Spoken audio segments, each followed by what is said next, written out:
జీవితం ముగుస్తుంది. అదే ఇందులో చదువుతూ చేస్తాం. ఒక్కొక్కరి ఉచ్చారణ వల్ల శ్లోకాలు చదవాలనిపిస్తుంది. ఒక్కొక్కరి ఉచ్చారణ సక్రమంగా లేకపోతే అవి వింటే చదువు ఇష్టం అనిపించదు. అంటే మన పెద్ద మనుషులు భారతదేశంలో విద్య అన్నప్పుడు చిన్నప్పుడు పద్యాలు శ్లోకాలు కంఠస్థం చేయించారు. ఆ రోజుల్లో పద్యాలు శ్లోకాలు కంఠస్థం చేస్తే అపశబ్దాలు పలకడానికి రాదు. ఒకసారి స్పష్టంగా చదవగలిగితే వానికి ఆనందం కలుగుతుంది. అదే పద్ధతులు చదువుతాడు బాగుంటుంది. కనుకనే మన నాన్నగారు తాతలు, మన ముత్తాతలు వారందరూ ఏ శ్లోకాలు నేర్పినా పద్యాలు చదివినా భద్రంగా చదివించారు. దానికి విలువ కలిగింది. ఆనాటి చదువుకు అది అన్నం పెట్టింది. ఇప్పటి పరిస్థితులు వేరు. కనుక మన ఉపాధ్యాయులు కూడా పిల్లలను చదివించేటప్పుడు ఉచ్చారణ దోషాలు చాలా పట్టడం లేదు. ఇప్పుడు ఆ ఉచ్చారణ దోషాలు చదివిస్తే పాట చదవలేదు, లేకపోతే రాదు. కనుక ఏదైనప్పటికీ చదవడం ప్రధానంగా ఉండాలి. ఆ ప్రధానం లేకపోతే పాఠం చదవబుద్ధి కాదు. అది అన్నం తినేటప్పుడు టేస్ట్ ఎట్లుంటుందో, టేస్ట్ ఉన్నట్టు ఎట్లా తింటామో చదివేటప్పుడు చదివే విధానం బాగుంటే అంత బాగా చదవడానికి ఇష్టం. చక్కగా చర్చించబడ్డవి భగవద్గీత యొక్క విశిష్టతను గురించి, దాని మహిమను గురించి, దాని గొప్పతనాన్ని గురించి అందరూ చాలా అందమైనటువంటి లాంగ్వేజ్లో చక్కగా వినసొంపైన స్టైల్ ఆఫ్ రీడింగ్లో వాళ్ళు మనకు చదివించిందంటే నాకు చాలా సంతోషం. ఒక ఉపాధ్యాయుని చాలా సంతోషపడ్డాను నేను. అయితే చదివినటువంటి విషయంలో రెండు కూడా చాలా ప్రధానమైనటువంటి ధర్మక్షేత్రే కురుక్షేత్రే సమవేత యుత్సవ మామకా పాండవశ్చైవ కిముకుర్వత సంజయ.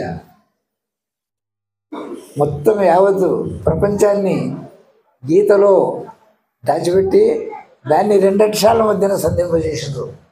ధర్మక్షేత్రే రమ, ధర్మక్షేత్రే కురుక్షేత్రే సమవేత యుత్సవ మామకా పాండవశ్చైవ కిముకుర్వత సంజయ. అది ఎట్లా చిక్కుపడ్డదంటే ధర్మంలో మళ్ళీ లాస్ట్ 71వ శ్లోకమా 77 ఎన్ని లాస్ట్ అధ్యాయంలో 18వ అధ్యాయంలో, ఆ అధ్యాయంలో లాస్ట్ పద్యం ఉంది.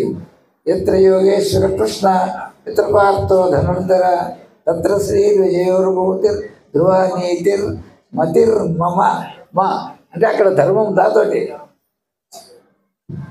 భగవద్గీత స్టార్ట్ మొదటి శ్లోకం ఏముంది? ధర్మక్షేత్రే కురుక్షేత్రే. అక్కడ నీతిర్ మతిర్ మమ, అక్కడ ఉమా ఉంది. ధర్మానికి కట్టుబడింది. ధర్మానికి కట్టుబడి ఉంటే దోషం లేదు. అంటే ధర్మానికి కట్టుబడి తప్పు చేయడు, తప్పుగా అంగీకరిస్తాడు. ఇది నన్నుండి కాదు, ఇది తప్పు, ఇటు చేయని నేను అనుకుంటున్నాను. కనుక ధర్మానికి కట్టుబడి ఉన్నటువంటి భగవద్గీత మన పిల్లలకు ఈ రహస్యాలని చక్కటి ఉపాధ్యాయులు చెప్పగలరు. అది విడదీసి మన రమణ, మన ప్రాణేష్ ఇటువంటి ఉపాధ్యాయులు పిల్లలతో చనువుగా ఉండి తాను పిల్లవాని లక్షణాలు అందంగా కనబరుస్తూ చెప్పే ఉపాధ్యాయులు అంటే మరి ఇష్టమవుతుంది. అది అదృష్టాన్ని దొరకాలి అట్లాంటి ఉపాధ్యాయులు. కనుక ధర్మాన్ని కట్టుబడి ఉన్నది, ధర్మం తప్పదు. నకాంక్షే విజయం కృష్ణ నచరాజ్యం సుఖాని చ కిమ్నో రాజ్యేన గోవింద కిం భోగై జీవితేన. చదువు అందరికీ తెలిసినది. నకాంక్షే విజయం కృష్ణ నచరాజ్యం సుఖాని చ కిమ్నో రాజ్యేన గోవింద కిం భోగై జీవితేన. అట్లా వాటిని చదివే ఉపాధ్యాయులు, చదివించే ఉపాధ్యాయులు చెప్తే వాళ్ళంతా వాటిని విడవరు, ఆ శ్లోకాలను విడవరు. భద్రంగా అదే స్టైల్లో ఆయన ఛాలెంజ్ చేసి చదవమనే భావనకు వస్తారు. అట్లా ఆ రకంగా మంచి నియతో ఉపాధ్యాయులు పనిచేసేవాళ్ళు పనిచేయాల్సి వస్తుంది. అది వాడు మునిగి ఉండాలి. అందరూ ఉంటే ఆ పిల్లలకు పొందడానికి వస్తుంది. ఆ లక్షణం కలిగి ఉండాలి. కనుక ఆ ఫలం కలగాలనే కాదు, ప్రజల యొక్క క్షేమం కావాలి. అంటే ఉపాధ్యాయులు మనకు చదివించేవారు మామూలు ప్రజలు కూడా భద్రంగా అవుతారు. ఎందుకంటే ఈ శ్లోకాలన్నీ పద్యాలన్నీ మన తల్లిగారికి తాతగారు నేర్పేటప్పుడు వాళ్ళు ఏం చదివినా భద్రంగా తప్పుకోకుండా చదివేది. ఆ తప్పుకోకుండా చదివితే వినబుద్ధి అయ్యేది అందరికీ. కనుక భగవద్గీత శ్లోకాలు కూడా ఆ రకమైనటువంటి స్టైల్ ఆఫ్ ఎక్స్ప్రెషన్ మనం వాళ్ళకి అర్థమయ్యేటట్టు చెప్తే వాళ్ళు బాగా చదువుతారు. మరి ఏ మతాన్ని, అన్ని మతాలు మనకు పారరసాన్ని ఇచ్చేవి, ఏదైనా దోషపట్టి తప్పు అలాంటిది లేదు.